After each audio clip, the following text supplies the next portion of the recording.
শুরু হয়ে গেল 2024-25 শিক্ষাবর্ষের একাদশ শ্রেণীর ভর্তি কার্যক্রম। অনলাইনের মাধ্যমে এবারও ভর্তির আবেদন নেওয়া হচ্ছে, তবে এবার কিন্তু সম্পূর্ণ সিস্টেমটাকেই চেঞ্জ করে দেওয়া হয়েছে। ওয়েবসাইটের ডিজাইন সহ সকল কিছু চেঞ্জ করা হয়েছে। আগে কিন্তু রোল নাম্বার, রেজিস্ট্রেশন নাম্বার দিয়ে আপনি কলেজ চয়েস দিতে পারতেন, কিন্তু এবারের নতুন ইন্টারফেসের নতুন ডিজাইনে আপনাকে শুরুতে একটা অ্যাকাউন্ট করতে হবে।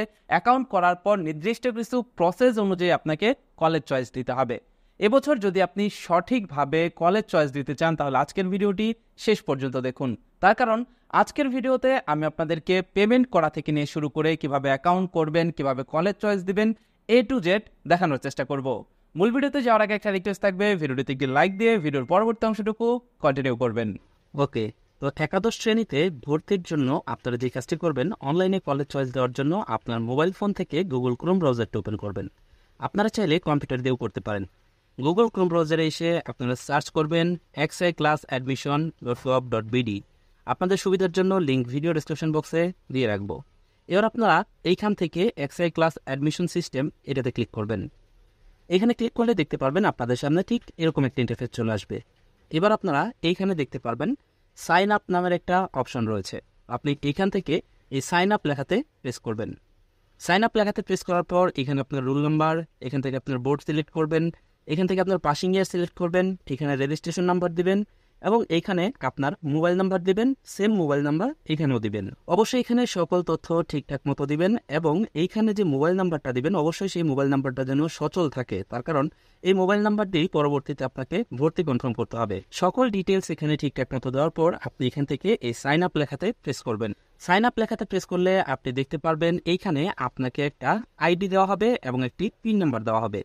এখান থেকে এই আইডি এবং পিন নাম্বারটি সংরক্ষণ করবেন। এই আইডি এবং পিন নাম্বার কিন্তু পরবর্তীতে আপনাদের লাগবে। এবার আপনারা এই আইডি এখানে দিবেন এবং পাসওয়ার্ড এখানে দিবেন। এখানে যে পিন নাম্বার দেওয়া হয়েছে সেটা পাসওয়ার্ড হিসেবে ব্যবহার করবেন। আইডি পাসওয়ার্ড দেওয়ার পর এখান থেকে লগ ইন লেখাতে প্রেস করবেন। এবার দেখতে পারবেন আপনাদের সামনে ঠিক এরকম একটা অপশন চলে আসবে।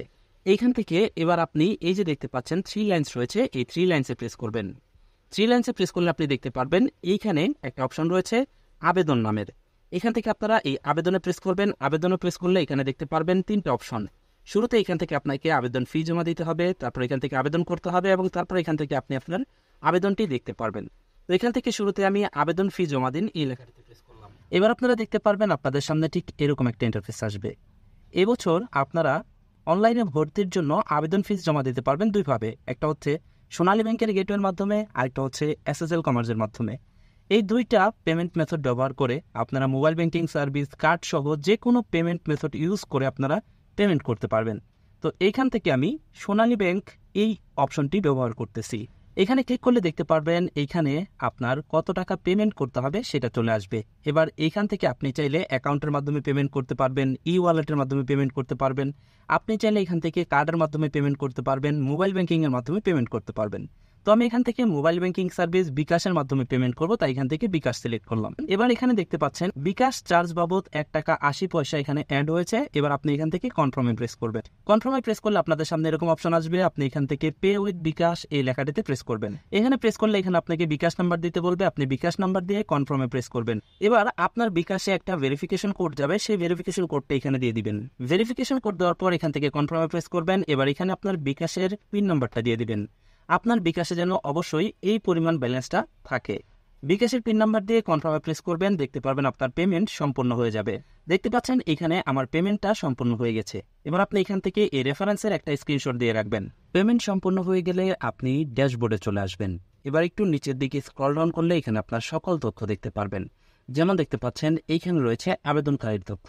এখানে অবশ্যই আবেদনকারীর তথ্যটি খুব ভালোভাবে দেখবেন। এখানে বিশেষ করে এই লিঙ্গটা ঠিক আছে কিনা সেটা দেখবেন এবং এখানে আপনার নামের কোনো গরমিল থাকলে বা আপনার ইনফরমেশনের কোনো গরমিল থাকলে অবশ্যই আপনার সংশ্লিষ্ট বোর্ডের সাথে যোগাযোগ করে আগে এইখান থেকে এই জেন্ডার অথবা আপনার যেটা ভুল রয়েছে সেটা সংশোধন করে তারপর আবেদন করবেন। তার কারণ আপনার এই যে লিঙ্গটা রয়েছে এইটা কিন্তু আপনার কলেজে চান্স পাওয়ার ক্ষেত্রে অনেক বেশি গুরুত্বপূর্ণ একটা জিনিস, তাই এটা ভুল আছে কিনা ভালোভাবে দেখে নেবেন। এরপর নিচে আপনি আপনার এসএসসির তথ্য দেখতে পারবেন। এখান থেকে আপনার এসএসসির তথ্য ঠিক আছে কিনা সেটাও দেখে নেবেন। একটু নিচের দিকে গেলে আপনি দেখতে পারবেন এইখানে রয়েছে আবেদন জমা দেওয়া হয়েছে কিনা সেটা এখানে লেখা রয়েছে। দেখতে পাচ্ছেন আমি এখনো আবেদন জমা দেইনি যেহেতু মাত্র পেমেন্ট করেছি। তার নিচে দেখতে পাচ্ছেন পেমেন্টের অবস্থা। এইখানে আবেদন ফি জমা দেওয়া হয়েছে, এখানে দেখতে পাচ্ছেন হা লেখা রয়েছে, তার মানে আমি আবেদন ফি জমা দিয়েছি। যখন আপনি পেমেন্ট করবেন তখন থেকে নিয়ে 30 মিনিটের ভিতরে কিন্তু এখানে হা লেখা আসবে। 30 মিনিটের আগে বা পেমেন্ট করার সাথে সাথে কিন্তু এখানে হা লেখা আসবে না, পেমেন্ট আপডেট হতে কিছুটা সময় লাগে। যদি আপনার এখানে হা লেখা না আসে তাহলে আপনি অপেক্ষা করবেন, ভুলেও দ্বিতীয়বার পেমেন্ট করবেন না। দ্বিতীয়বার পেমেন্ট করলে কিন্তু আগের টাকাটা আর ফেরত পাবেন না। এবার আমাদের কলেজ চয়েস দেওয়ার পালা। এর জন্য আপনি এখান থেকে আবারও এই 3 ডটে প্রেস করবেন। 3 ডটে প্রেস করার পর এখান থেকে আপনি চলে যাবেন আবেদন অপশনে। আবেদন অপশনে ক্লিক করলে আপনি এবার দেখতে পারবেন এখানে রয়েছে আবেদন করুন নামের একটা অপশন। এবার আপনি এখান থেকে আবেদন করুনে ক্লিক করবেন। আবেদন করুনে ক্লিক করলে আপনি শুরুতেই দেখতে পারবেন এখানে রয়েছে কোটা নির্বাচন। এখান থেকে যদি আপনার ফ্রিডম ফাইটার কোটা থাকে তাহলে এটাতে টিক মার্ক দেবেন, আর যদি না থাকে তাহলে এখান থেকে এই টিক মার্কটা উঠিয়ে নেবেন। এরপর নিচে দেখতে পাচ্ছেন এখানে আপনার কিছু ইনফরমেশন দেওয়া রয়েছে। এখানে আপনাকে সর্বনিম্ন 5টা কলেজ চয়েস দিতে হবে এবং সর্বোচ্চ আপনি 10টা কলেজ এখানে চয়েস দিতে পারবেন। এখান থেকে আপনি শুরুতে কলেজ সিলেক্ট করবেন। প্রথম যে কলেজটা আপনি নির্বাচন করবেন, তার মানে আপনার প্রায়োরিটি লিস্টের ফার্স্ট যে কলেজটা থাকবে সেই কলেজ যেই বোর্ডে, সেই বোর্ডটা এখান থেকে নির্বাচন করবেন, সেই জেলা নির্বাচন করবেন, সেই থানা নির্বাচন করবেন। এখান থেকে আমার প্রথম যে কলেজ চয়েসটা দেব আমি সেটা হচ্ছে ঢাকা বোর্ডের, এবং এখান থেকে জেলাটা নির্বাচন করব আমি, যেই জেলার ভিতরে কলেজটা সেই জেলাটা নির্বাচন করব। এবার আপনি চাইলে এখান থেকে থানা নির্বাচন করতেও পারেন, নাও করতে পারেন। থানা নির্বাচন করলে আপনার কলেজের লিস্টটা সংক্ষিপ্ত হবে। এবার এখান থেকে এই যে দেখতে পাচ্ছেন কলেজ লেখা রয়েছে, এই কলেজ লেখাতে প্রেস করলে দেখতে পারবেন এই সংশ্লিষ্ট থানায় যতগুলো কলেজ রয়েছে সকল কলেজের নাম চলে আসবে। এবার এইখান থেকে আপনার যে কলেজটা সেই কলেজটা আপনি সিলেক্ট করবেন। তো এইখান থেকে আমি এই যে ঘাটাইল ব্রাহ্মণ শাসন কলেজ এটা সিলেক্ট করলাম। দেখতে পাচ্ছেন এখানে কলেজের নাম চলে আসছে। এবার আপনি একটু নিচের দিকে দেখতে পাচ্ছেন এখানে রয়েছে কিছু কোটা। এখানে দেখুন লেখা রয়েছে পছন্দের সাথে প্রযোজ্য ক্ষেত্রে টিক চিহ্ন কোটা সংযুক্ত করুন। এখানে দেখতে পাচ্ছেন এই কলেজটিতে দেখতে পাচ্ছেন হিউম্যানিটিসে আসন সংখ্যা রয়েছে 550টি এবং এখানে কো এডুকেশনে পড়াশোনা হয়, এবং এখানে দেখতে পাচ্ছেন ভার্সন রয়েছে বাংলা এবং শিফট রয়েছে ডে। এখানে দেখতে পাচ্ছেন EQ1 কোটা রয়েছে, EQ2 কোটা রয়েছে। এগুলো হচ্ছে যারা সংশ্লিষ্ট মন্ত্রণালয়ের অধীনে রয়েছেন তাদের সন্তানদের জন্য এই স্পেশাল কোটাগুলো। যদি এগুলো আপনার থাকে তাহলে নির্বাচন করবেন, না থাকলে নির্বাচন করার প্রয়োজন নেই। এবার আপনি এখান থেকে এই কলেজটাকে চয়েস দিতে পারবেন। এখান থেকে এই কলেজটাকে অ্যাড করার জন্য এই যে দেখতে পাচ্ছেন এখানে রয়েছে প্লাস আইকন, আপনি এখান থেকে এই প্লাস আইকনে প্রেস করবেন। প্লাস আইকনে প্রেস করলেই এই কলেজটি আপনার পছন্দের তালিকাতে অ্যাড হয়ে গেল। আপনি একটু নিচের দিকে গেলেই দেখতে পারবেন এইখানে এই কলেজটি কিন্তু 1 নম্বরে অ্যাড হয়ে গেছে। আপনি চাইলে এখান থেকে ডান দিক বাম দিক ঘুরিয়ে কিন্তু দেখতে পারবেন। ডান দিকে গেলে দেখতে পাচ্ছেন এখানে অ্যারো কি রয়েছে, এটার কাজকে একটু পরে আপনাকে দেখিয়ে দিচ্ছি। সেম একইভাবে আপনি এইখান থেকে আপনার সেকেন্ড কলেজটিকে চয়েস দিবেন। সেকেন্ড কলেজের ক্ষেত্রেও আপনি এইখানে দেখতে পারবেন একইভাবে এইখানে আপনার কোন কোন বিভাগ আসছে, সেই বিভাগগুলো কোন কোন বিভাগে আপনি আবেদন করতে পারবেন সেই বিভাগগুলোর নাম চলে আসবে।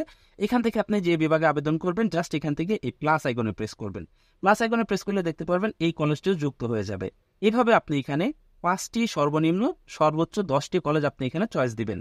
এখানে একটা বিষয় খেয়াল করুন, এখানে দেখুন আমি ঘাটাইল ক্যান্টনমেন্ট কলেজ দিয়েছি। এখানে দেখুন এই প্লাস আইকনটা কিন্তু এখন আর এভেলেবেল নেই, তার কারণ এই ঘাটাইল ক্যান্টনমেন্ট কলেজে আমার যে পয়েন্ট রয়েছে সেই পয়েন্ট অনুযায়ী আমি আবেদন করতে পারবো না, যার কারণে এখানে কিন্তু এই প্লাস আইকনটা এখন আর এভেলেবেল নেই। এভাবে আপনি জানতে পারবেন আপনি এই কলেজটিতে আবেদন করতে পারবেন কিনা। দেখতে পাচ্ছেন এখানে আমি সর্বনিম্ন 5টি কলেজ এখানে চয়েস দিয়ে দিয়েছি। এবার এখানে যে অ্যারো কিগুলো রয়েছে এগুলোর কাজকে আপনাকে বলবো। এখানে আপনি যে কলেজগুলো চয়েস দিয়েছেন আপনি চাইলে এই কলেজগুলোর প্রায়োরিটি লিস্ট চেঞ্জ করতে পারবেন। যেমন সেকেন্ড চয়েসটি যদি আপনি 1 নম্বরে নিতে চান তাহলে এখান থেকে এই আরোকেতে প্রেস করলে এটা উপরে চলে যাবে, এবং আপনি যদি প্রথম চয়েসটি নিচে নামাতে চান তাহলে এইখান থেকে এটাতে ক্লিক করলে কলেজটি নিচে নামবে। এবং এখানে যে ক্রস বাটনটি দেখতে পাচ্ছেন আপনি চাইলে এই ক্রস বাটনে ক্লিক করে আপনার এই কলেজটি আপনার চয়েস লিস্ট থেকে বাতিল করতে পারেন। আশা করছি বিষয়টা বুঝতে পেরেছেন। এবার আপনারা এখান থেকে সকল কিছু ঠিকঠাক থাকলে আবেদন সাবমিট করুন নামের যে অপশনটি রয়েছে এই অপশনটিতে প্রেস করে আবেদনটি সাবমিট করে দিবেন। তো এখান থেকে যখন আপনি আবেদন সাবমিট অপশনে ক্লিক করবেন তখন এখানে দেখতে পাচ্ছেন লেখা আছে আপনি কি সত্যিই আপনার বর্তমান নির্বাচিত পছন্দ জমা দিতে চান। এবার আপনি এখান থেকে এগিয়ে যান এই লেখাটিতে প্রেস করবেন। এবার আপনি দেখতে পারবেন আপনাদের সামনে লেখা আসবে আপনার আবেদন সফলভাবে সাবমিট করা হয়েছে, আপনি আপনার পছন্দ অনুযায়ী এটি আপডেট করতে পারেন।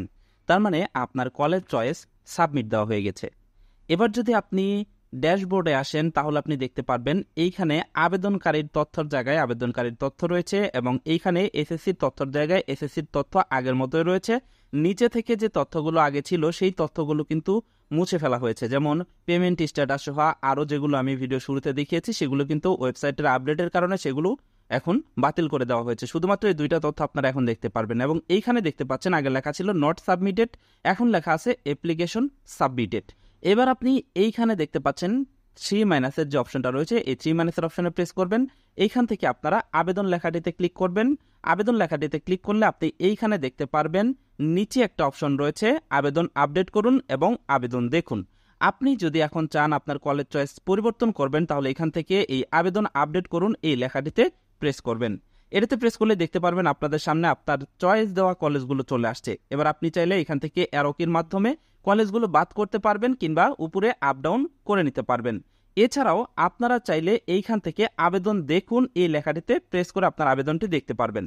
আবেদন দেখুনে ক্লিক করলে আপনি দেখতে পারবেন আপনাদের সামনে ঠিক এরকম একটা ইন্টারফেস চলে আসবে। এখানে দেখতে পারবেন কলেজ নির্বাচন সংখ্যা এবং এইখানে দেখতে পারবেন আপনারা একটা অপশন রয়েছে আপনার আবেদন জমা দেওয়া হয়েছে এবং এইখানে আপনারা দেখতে পাচ্ছেন একটা অপশন রয়েছে পিডিএফ ডাউনলোড করুন। এবার আপনি এখান থেকে পিডিএফ ডাউনলোড করুন এই লেখাটাতে ক্লিক করে আপনার আবেদনের পিডিএফটিকে ডাউনলোড করে নেবেন। আবেদনের পিডিএফটি দেখতে ঠিক এরকম হবে। এবার আপনি এইটা আপনার মোবাইল ফোনে সংরক্ষণ করে রাখবেন।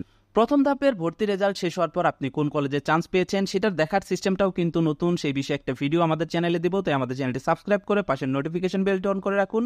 সেই সাথে ওই ভিডিওতে আমি আপনাদেরকে দেখিয়ে দেবো কিভাবে আপনারা কলেজ সিলেকশন হলে আপনার পছন্দসই কলেজ সিলেকশন হলে কিভাবে আপনারা সে ভর্তি কনফার্ম করবেন, অথবা আপনি যদি চান যে কলেজে চান্স পেয়েছেন সেই কলেজ থেকে আপনি মাইগ্রেশন করবেন তাহলে সেটা কিভাবে করবেন সেটাও আমি ওই ভিডিওতে আপনাদেরকে দেখিয়ে দিব। এবার আমি আপনাদেরকে আবেদন নিয়ে কিছু গুরুত্বপূর্ণ তথ্য দিচ্ছি। তার ভিতরে নাম্বার 1 হলো বর্তমানে এই যে সার্ভারটির মাধ্যমে আপনারা আবেদন করতেছেন এই সার্ভারটি মূলত একটা নিউ সার্ভার। এর আগে অনলাইনে যে কলেজ চয়েসের সিস্টেম ছিল সেটা কিন্তু চেঞ্জ করা হয়েছে এবং এই যে বর্তমান যে সার্ভার এটা কিন্তু ভেরি ইউজার ফ্রেন্ডলি একটা সার্ভার। যেহেতু এটা নতুন একটা সার্ভার, নতুন একটা ওয়েবসাইট, নতুন ডিজাইন, সকল সিস্টেমটাই যেহেতু নতুন, সেহেতু এখানে কিন্তু বেশ কিছু আপডেটের প্রয়োজন রয়েছে, যার কারণে মাঝে মাঝেই কিন্তু সার্ভারে সমস্যা করতেছে। আপনারা যখন এখানে আবেদন করবেন তখন কিন্তু মাঝে মাঝে ইন্টারনেট এরর দেখাতে পারে, সার্ভার এরর দেখাতে পারে। আপনাদের ঘাবড়ে যাওয়ার কিছু নেই, কিছুক্ষণ পরে আবার ট্রাই করবেন, দেখতে পারবেন আপনার আবেদন আপনি করতে পেরেছেন। যেহেতু এই গত 2-3 দিন যাবত এই সার্ভারটির সমস্যা ছিল, ডে বাই ডে কিন্তু এটা ইমপ্রুভ হচ্ছে। 2-1 দিনের ভিতর আশা করি সম্পূর্ণভাবে এটা চালু হয়ে যাবে। তারপর থেকে আপনাদের আবেদন করতে আর কোনো অসুবিধা হবে না। আমি যে নিয়মে দেখিয়েছি ঠিক এই নিয়মে আপনারা কিন্তু আবেদন সাবমিট করতে পারবেন। আরেকটা বিষয় আপনাদেরকে এখানে মাথায় রাখতে হবে, সেটা হলো যখন আপনি পেমেন্ট করবেন, পেমেন্ট করার পরে কিন্তু আধা ঘন্টা থেকে 1 ঘন্টা পর্যন্ত সময় লাগতে পারে আপনার পেমেন্টটা আপডেট হতে। তাই আপনাদের চিন্তার কোনো কারণ নেই, পেমেন্ট করার পরে আপনারা অপেক্ষা করবেন। পেমেন্ট সফল হয়ে গেলে আপনারা কিন্তু কলেজ চয়েস দিতে পারবেন। এইটাই ছিল আজকের ভিডিও। আশা করছি এই ভিডিওটি দেখে আপনি নিজেই নিজের জন্য কলেজ চয়েস দিতে পারবেন। ভর্তি সংক্রান্ত যে কোনো ধরনের আপডেট পেতে এখনই ভিডিও ডিসক্রিপশন বক্সে থাকা আমাদের টেলিগ্রাম চ্যানেলের লিঙ্ক থেকে টেলিগ্রাম চ্যানেলে জয়েন হয়ে যান। তাহলে ভিডিও সংক্রান্ত সকল আপডেট আপনারা সবার আগে আমাদের টেলিগ্রাম চ্যানেলে পেয়ে যাবেন। আজকের ভিডিওটি কেমন লেগেছে কমেন্ট করে জানিয়ে যাবেন। সেই সাথে যারা যারা এই ভিডিওটি দেখে অনলাইনে ভর্তির জন্য কলেজ চয়েস দিয়েছেন তারা প্রত্যেকেই কমেন্ট করে জানিয়ে যাবেন। এই ধরনের গুরুত্বপূর্ণ ভিডিওগুলো ভবিষ্যতে পেতে হলে আমাদের চ্যানেলটি সাবস্ক্রাইব করে পাশের নোটিফিকেশন বেলটি অন করে দেবেন। That's it for now, take care.